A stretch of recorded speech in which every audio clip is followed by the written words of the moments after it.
What's going on, guys? Welcome back to another video.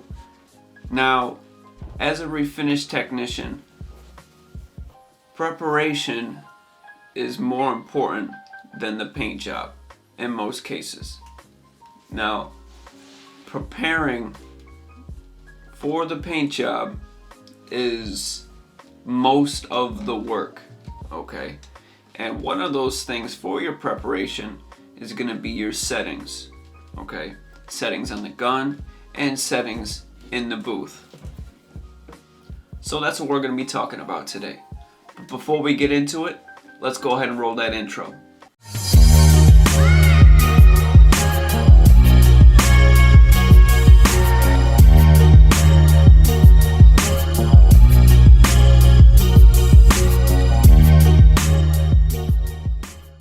Now, this is only going to be a very quick, short video today, but I wanted to quickly go over it because not a lot of people talk about the settings on YouTube.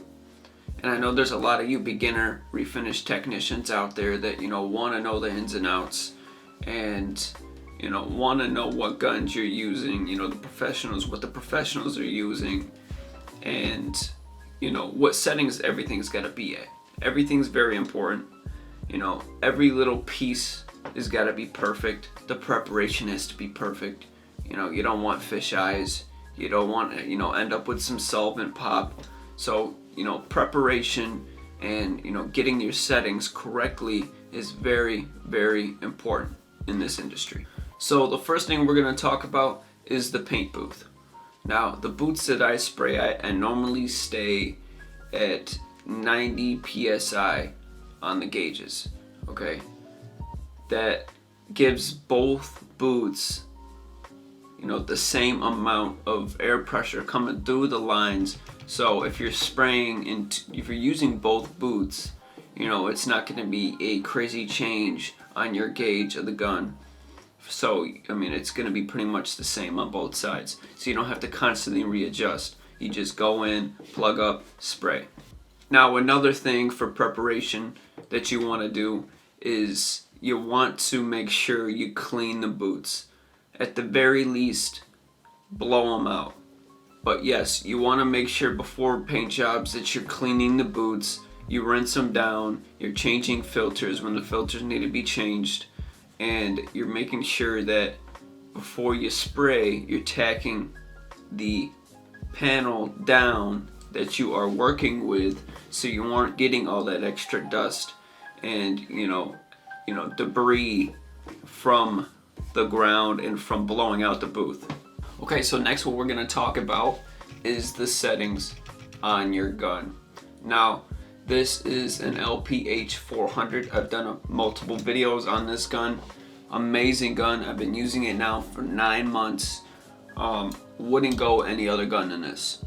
Now, on this particular gun, what I like to do every time I clean the gun, I take the fluid nozzle and I turn it all the way in after I'm done cleaning the gun and putting the gun together, so that way I readjust and I'm making sure that when I use the gun, I have an accurate setting every single time. That's very important for me. Some people, when they're done cleaning the gun, they set it beforehand, just so that way, they have it ready before, they do another job or whatever.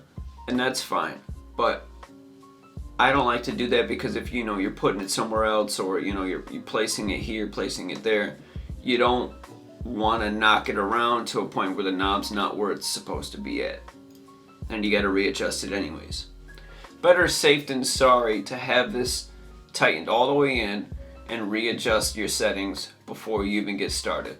Now, I found with this gun here, LPH400, for your spray pattern nozzle, you want to turn that all the way out, so your pattern's all the way out, but then you want to turn it 2 knobs in, so it's not completely all the way out. So you're going to shorten it just a hair, just like that, and that's going to be your sweet spot for your fan pattern. Now, For your fluid nozzle, you want to have it tightened all the way in, and then you want 2 or 2.5 knobs out, and that's going to give you your perfect setting to spray at. That's a good start for you to use this gun.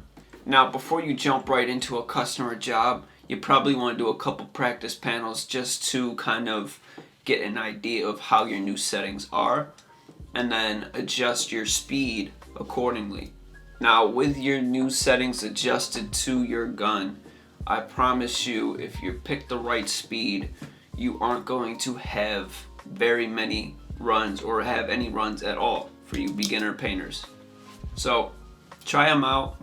Let me know in the comments below what you think, and give this video a thumbs up, subscribe to the channel, and I will see you guys on the next one. Peace.